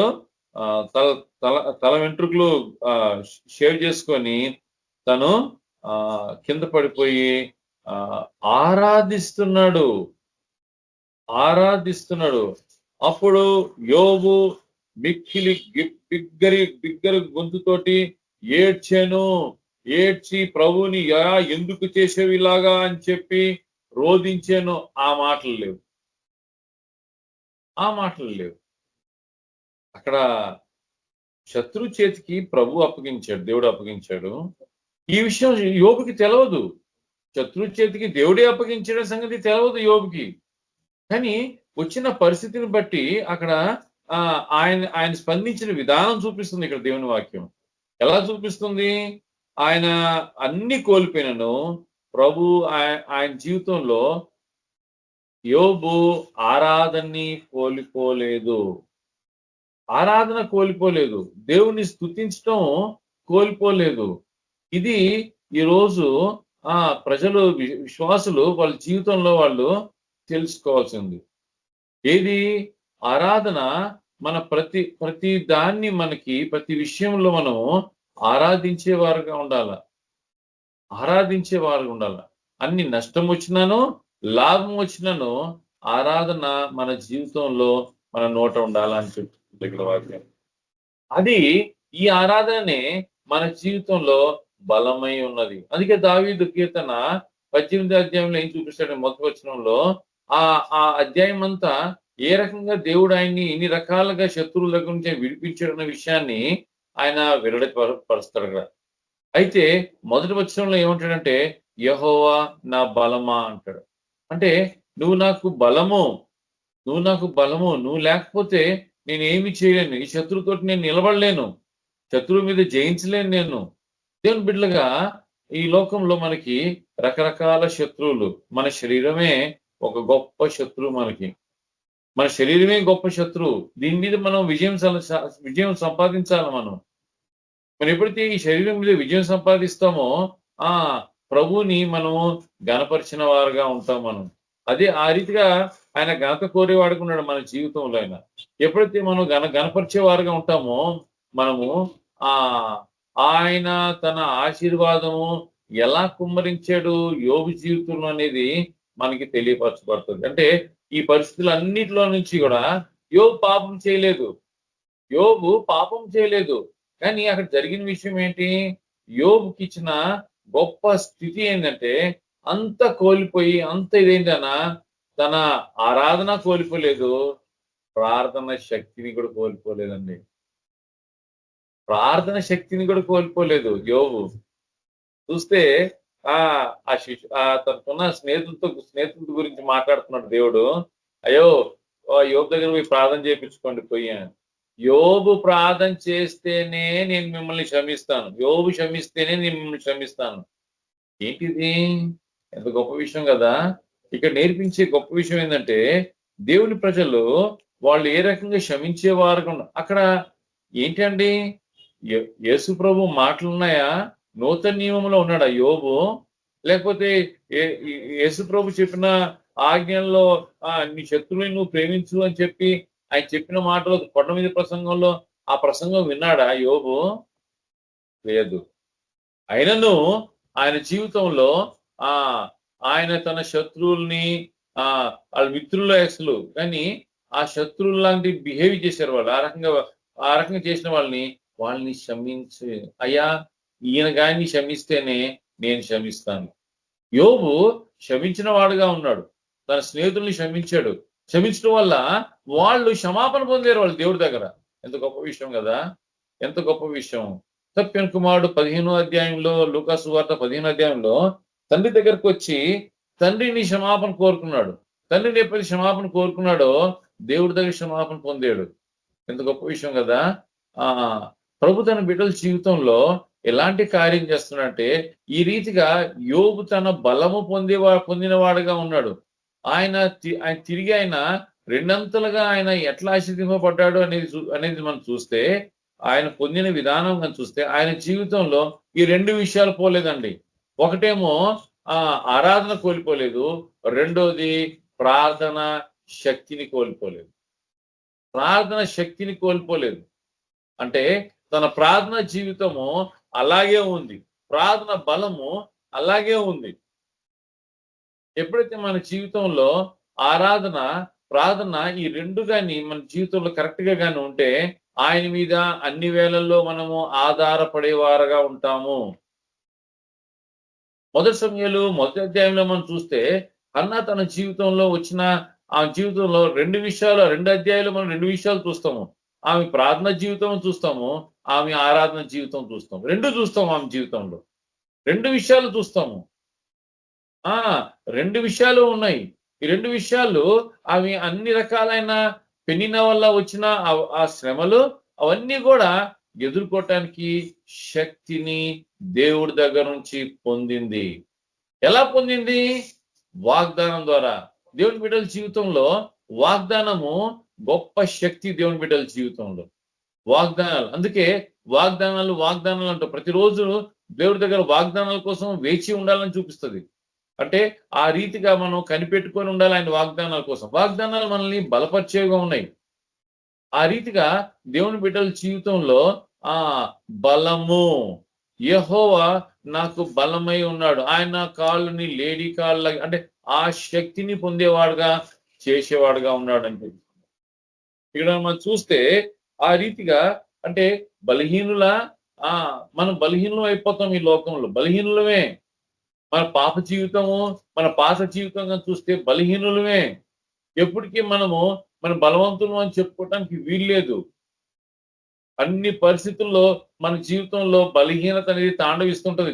ఎక్కడో దగ్గర బలహీనత చూపిస్తుంటది. మాటల్లో బలహీనత, నడకలో బలహీనత, చూపులో బలహీనత, అన్నిట్లో బలహీనతనే. మన రుచుల్లో బలహీనత, అన్నిట్లో బలహీనతే. అంటే ఈ బలహీనులైన మనల్ని దేవుడు ఏర్పరచుకున్నాడు. 1 కొరింథీ రాసిన పత్రిక 1వ అధ్యాయము 27వ వచనం ఏం చూపిస్తుందంటే 2వ భాగంలో ప్రభు మనల్ని బలహీనుల్ని ఏర్పరచుకున్నాడు బలవంతుల్ని సిగ్గుపరచుటకు. బలవంతుల్ని సిగ్గుపరచుటకు బలహీనుల్ని ఏర్పరచుకున్నాడు. బలహీనులైన వాళ్ళ జీవితంలో యెహోవా బలమై ఉండాలా. అప్పుడే ఆ బలవంతుల్ని మనం సిగ్గుపరచగలము. బలహీనులుగా ఎటు సిగ్గుపరుస్తామండి మనం? నాకు అర్థం కాదు. ప్రభు ఎట ఏర్పరచుకున్నాడు? ఆయన ఎందుకు ఏర్పరచుకున్నాడు అంటే ఆయన బలము పొందాలా అని. ఆయన బలం పొందితే అప్పుడు మనము బలహీనులే కానీ ఎంత బలం పొందుతాం అంటే బలవంతుల్ని సిగ్గుపరుస్తాం మనం. 2 కొరింథీయులకు రాసిన పత్రిక 12వ అధ్యాయంలో కానీ మనం చూస్తే అక్కడ పౌలు ప్రార్థన చేయటం మనం చూడొచ్చు. మనం దేని గురించి? ఆ ముళ్ళు గురించి. అయ్యా, ఈ సాతాను ద్వారా నన్ను ఇది పెట్టాను, సిగ్గుపరచడానికి కోసం సాతాను ద్వారా ఆ దూతలాగా, సాతాను దూతవలే ఆ ముళ్ళు ఎట్లుందంట? సాతాను దూతవలే ఉందంట ముళ్ళు. అయ్యా, ఈ ముళ్ళు తీసేయ్యా అని చెప్పేసి ఆయన ముమ్మారు ప్రార్థించాను. నా కృప నీకు చాలునని ప్రభు చెప్పాడు. దాని తర్వాత వచనాల్లో కనుక మనం చూస్తే 10వ వచనంలో ఏం చూపిస్తాడు? 10వ వచనంలో 12వ అధ్యాయము 10వ వచనంలో ఎప్పుడు నేను బలహీనో అప్పుడు నేను బలవంతుడు. అంటే ఇక్కడ బలహీనుడుగా ఉన్నాడని చెప్పి ప్రార్థన చేస్తున్నాడు. అంతలోనే కృంగిపోలేదు. అయ్యా, నా కృప నీకు చాలు అంటానే కృంగిపోలేదు ఆయన. కృంగిపోకుండా ఆయన ఏం చెప్తున్నాడంటే ఏమంటున్నాడు? తను ఏమంటున్నాడంటే ఎప్పుడు నేను బలహీనో అప్పుడే బలవంతుణ్ణి. ఎప్పుడు బలహీనుణ్ణి అప్పుడే బలవంతుణ్ణి. ప్రభు తన బిడ్డల జీవితంలో ఆ స్థితిని చూడాలనుకుంటున్నాడు ఆయన. బహుశా ఆ రోజు హబక్కుకు వాళ్ళ జీవితంలో వాళ్ళు పాపం చేయటం వల్ల వాళ్ళు బలహీనులు అయిపోయారు. వాళ్ళు పాపం చేయటం వల్ల బలహీనులు అయిపోయారు. వాళ్ళ మీదకి ఇంకొక మనుషులు వచ్చారు, కల్దీయులు. ఈ కల్దీయులు వీళ్ళే పాపులు రా బాబు అంటే వాళ్ళు ఫాదర్ ఆఫ్ ద పాపులు. వాళ్ళు మాస్టర్లు. వీళ్ళు 10th క్లాస్ పాస్ అయితే వాళ్ళు డిగ్రీలు పోస్ట్ గ్రాడ్యుయేషన్ చేసిన వాళ్ళు. వాళ్ళ చేతికి అప్పగించి వాళ్ళ ద్వారా శిక్షించాడు వీళ్ళని. సిగ్గుపరచుటకు చేశాడు ఆ పని. హబక్కుకు తట్టుకోలేకపోతున్నాడు. 2వ అధ్యాయంలో చూస్తే వాళ్ళకి రకరకాల శ్రమలు, ఆ కల్దీలకి ఎన్ని రకాల శ్రమలు ప్రకటిస్తాడంటే ప్రవచనం చెప్తాడంటే అన్ని రకాలు చెప్తాడు. అంటే వాళ్ళని దేవుడు విడిచిపెట్టడం అని. అవును, నిజమే. దేవుని వాక్యం ఏం చూపిస్తుంది? ఐగుప్తులో ఇజ్రాయెల్ ప్రజలు ఉన్నప్పుడు ఇజ్రాయెల్ ప్రజల్ని వాళ్ళు శ్రమ పెట్టింది దేనికి? వాళ్ళు లాస్ట్ లో మనం చూస్తే వాళ్ళు 400 సంవత్సరాలని చెప్పి అబ్రహాముకి చెప్తాడు దేవుడు. 400 సంవత్సరాలు అంటే 430 సంవత్సరాలు చేస్తారు. అరే 30 సంవత్సరాలు ఎందుకే ఎక్కువైంది? 400 సంవత్సరాలే కదా చెప్పింది. ఈ 30 సంవత్సరాలు ఏంటి అంటే వీళ్ళు ముందు స్టార్టింగ్ లో గమ్ముగా వాళ్ళు కొడితే పడుతున్నారు వీళ్ళు. తర్వాత ఎప్పుడైతే దేవుడు వాళ్ళకి శ్రమ ఎక్కువ చేశాడో, ఎట్లా శ్రమ చేశాడు ఎక్కువ? ఏమయ్యో, ఇటుకలు మీరే చేయాలా, ఇటుకలు కాల్చడానికి గడ్డి కూడా మీరే తీసుకురావాలా, ఆ గడ్డి అది కూడా మీరే, కర్రలు అవి కూడా మీరు సమకూర్చాలంటేప్పటికే వీళ్ళకి అప్పుడు అబ్బా తట్టుకోలేకపోతున్నారా నాయన, ఈ తట్టుకోలేకపోతున్నా. అప్పుడు ఏడ్చి ప్రార్థన చేశారు. అప్పుడు విలాపించారు. ప్రభు చాలా గొప్పోడు కదా. చాలా గొప్పోడు. ఆ ఐగుప్తుల్ని వాళ్ళని కఠినపరుస్తూ వచ్చాడు ఫరోని. దేని కఠినపరిచాడు? ఆయన్ని శిక్షింపబడటానికి కోసం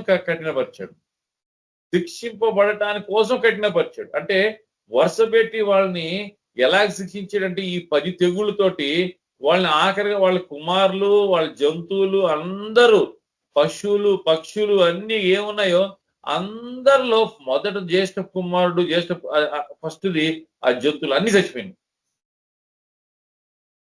వాళ్ళని శిక్షించిన విధానము రాత్రి వెళ్ళిపోండి అంటే వాళ్ళని వెళ్ళిపోమంటే వాళ్ళు వెళ్ళిపోతూ అయ్యా వాళ్ళ దగ్గర దయచేసి వాళ్ళ దగ్గర వాళ్ళ దగ్గర బంగారం బట్టలు బారో చేసుకోండి అని చెప్పాడు.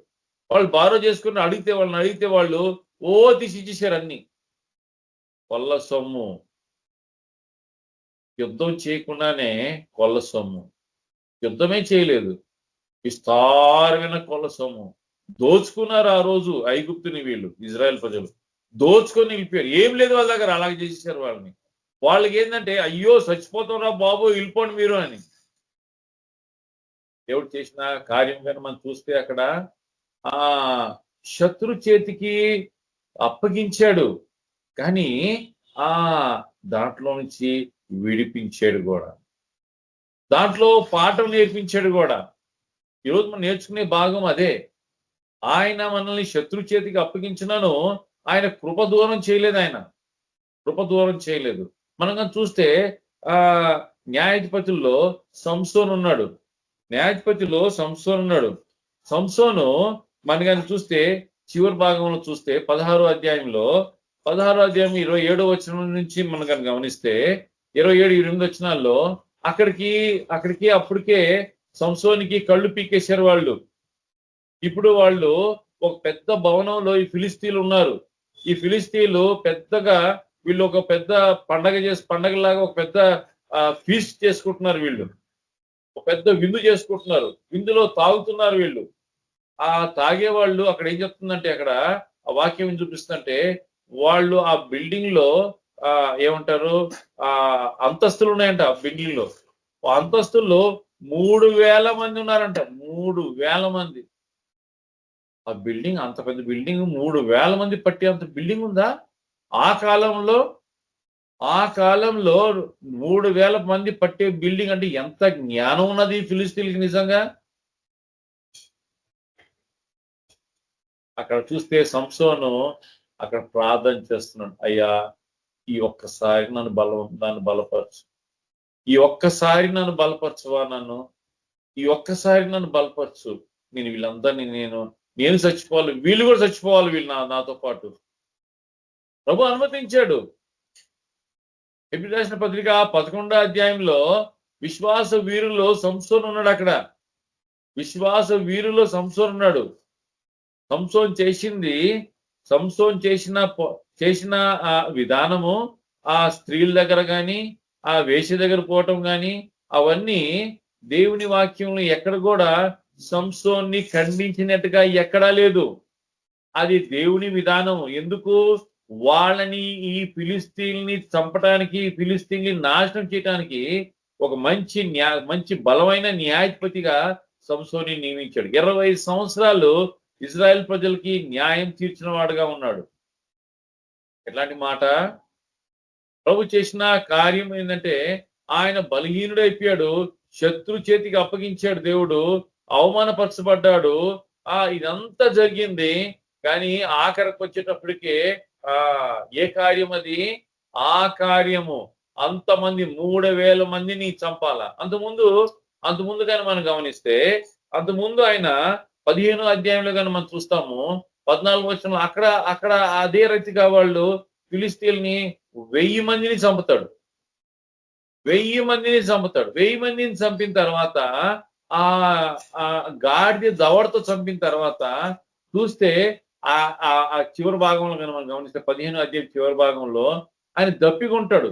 ఎంత దప్పికొంటాడంటే చచ్చిపోయేంత దప్పికొంటాడు. ఇంక చచ్చిపోతా, నాకు దాహానికి చచ్చిపోతానయ్యా, ఎందుకు నన్ను వాళ్ళ చేతికి అప్పగిస్తావా ఏంటి, దాహానికి చచ్చిపోతాను నేనంటే, ఏ దవడతో అయితే 1000 మందిని కూల్చాడో ఆ 1000 మందిని కూల్చిన ఆ దవడలోనే ఒక రంధ్రం ఉంది. దాంట్లో నీళ్లుంచాడు దేవుడు. తృప్తిపరిచాడు. యెహోవా నా బలము, ఆయన ఎలాగ బలపరుస్తాడు నీ జీవితాన్ని, ఏ విషయంలో బలపరుస్తాడు నువ్వు ఊహించుకోలేవు. నేను ఊహించుకోలేను. ఏ విషయంలో బలపరుస్తాడు ఆయన బలము ఎక్కడ పెట్టాడయ్యా? ఆయన బలము ఎక్కడ దాచి ఉంచాడు? ఆయన బలము రుచి చూడటానికి ఆయన అనుమతించేవాడుగా ఉన్నాడు. తన బిడ్డల్ని అనుమతిస్తాడు ఆయన రుచి చూడటానికి. ఇక్కడ హబక్కుకి ఏమనిపించాడు? ఏమీ లేదండి, కొట్లలో ధాన్యం లేదు, పశువులు లేవు, పశువులతో దొడ్డిలో పశువులు లేవు, పొలంలో పంట లేదు, ద్రాక్ష తోటలో ద్రాక్షాలు లేవు, అంజూరు చెట్లు అంజూరం ఏమీ లేవండి. అంత శత్రువు నాశనం చేశారు. అంత అయిపోయింది అనుకుంటా, అంత అయిపోయింది, ఏమీ లేదు. కానీ యెహోవా యందు నేను ఆనందిస్తాను. నేను దేవుని బిడ్డల జీవితంలో దేవుడిచ్చిన ఆ రక్షణ కార్యం ఎలాంటిదంటే, ఆ రక్షణ కార్యము ఎన్ని నష్టం వచ్చినాను జీవితంలో, ఎన్ని కోల్పోయినాను, ఆనందం కోల్పోమండి, సంతోషం కోల్పోము. ఇది దేవుడిచ్చే గొప్ప కార్యం మన జీవితంలో. ఇది మన దేవుడు మన జీవితం చేసే గొప్ప కార్యం. ఎప్పుడైతే మనము ఆయన సన్నిధిని మన జీవితంలో ఆయన మీద ఆధారపడటం అనేది, ఏ పరిస్థితి వచ్చినా, ఎట్లాంటి పరిస్థితి వచ్చినా ఆయన మీద ఆధారపడటం అనేది మన జీవితంలో ఎప్పుడైతే ఉంటుందో, అది చిన్నదైనను పెద్దదైనను ఈ సంతోషము మన జీవితంలో ఉంటుంది. ఎందుకంటే ప్రభు మీద ఆధారపడుట ఏమవుతుందంటే నమ్మకము. ఆయన చేస్తాడు, ఆయన తప్పిస్తాడు, ఆయన నాకు సహాయం చేస్తాడు, కాబట్టి నేను భయపడాల్సిన అవసరం లేదు. ఆటోమేటిక్ గా ఆ సంతోషం మన హృదయంలో పుట్టించేవాడుగా ఉన్నాడు ఆయన. ఆ సంతోషం మన జీవితంలో పుట్టించేవాడుగా ఉన్నాడు. ప్రభా, నువ్వు నాకు ఉన్నావు చాలే అయ్యా, అంత పోయినా అంత కోల్పోయినాను, నువ్వు ఉన్నావు నాకు చాలు, నువ్వు ఉన్నావు నాకు చాలు. పాట పాడతారు కదా, చాలునయ్యా చాలునయ్యా. ఆ పాట అర్థం అదే. అది చక్కగా ఉంటుంది ఆ పాట. చాలునయ్యా, నువ్వు ఉంటే నాకు చాలు, ఇంకేం వద్దు నాకు, నువ్వు ఉంటే నాకు చాలు. అంటే ఆ స్థితిని మనం పొందాలి ఆత్మీయంగా. హబక్కూకు దగ్గర మనం నేర్చుకునే ఈ గొప్ప సత్యము అదే. దేవుడు తన వాక్యాన్ని దీవించగా ప్రార్థన చేసుకుంది. శ్రేంగపడిలో తండ్రి దేవా, ఆయన బలహీనులని తండ్రి తప్పు చేసి అనేక సార్లు శత్రు చిక్కేవారుగా ఉన్నాము. కానీ ప్రభానైనా మీరు మమ్మల్ని బలపరిచేవారుగా ఉన్నారు అయ్యా. నువ్వు మమ్మల్ని శిక్షించినను మమ్మల్ని అయ్యా దయ చూపించేవాడుగా ఉన్నావు, మమ్మల్ని లేవనెత్తేవాడుగా ఉన్నావు. నీ దగ్గర మేము శిక్షింపబడినను అయ్యా సంతోషమే. ఎందుకంటే అయ్యా నువ్వే మమ్మల్ని ఆదరించేవాడుగా ఉన్నావు. లోకం ఆదరించదు కానీ నువ్వు మమ్మల్ని ఆదరించేవాడుగా ఉన్నావు. నీకే వందనాలు, స్తుతులు తెలుస్తున్నాం. వాక్యం విన్న వీళ్ళందరినీ దీవించి వాళ్ళ జీవితంలో ఈ బలంని మేము ఈ బలాన్ని, ఈ శక్తిని మేము పొందేవారుగా మమ్మల్ని చేయమని యేసు ప్రభువు పేరిట వేడుకుంటున్నాం తండ్రి, ఆమేన్. ప్రైజ్ లార్డ్ బ్రదర్, అందరి ప్రైజ్ లార్డ్ సిస్టర్, అందరికీ వందనాలు. Praise Lord brother, thank you brother. ప్రార్థనాంశాలు ఉంటే ఎవరన్నా చెప్పొచ్చు, మనకు టైం ఉంది కాబట్టి కొంచెము ప్రార్థనాంశం ఉంటే చెప్పండి, ప్రేయర్ చేద్దాం.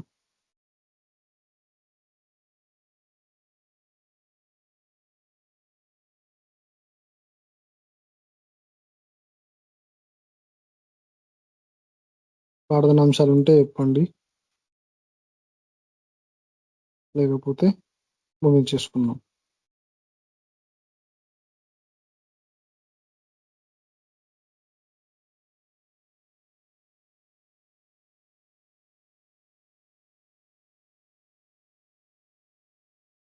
సరే, ముగించుకుందాం. సమయల్ బ్రదర్ బ్లెస్సింగ్ ఇచ్చేయండి.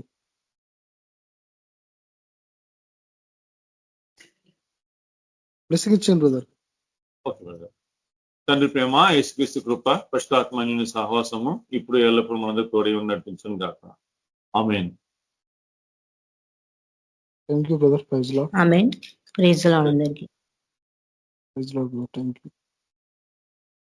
ప్రైజ్ లార్డ్ అందరికీ. Praise lord. ప్రైజ్ లార్డ్ అందరికీ. Praise lord.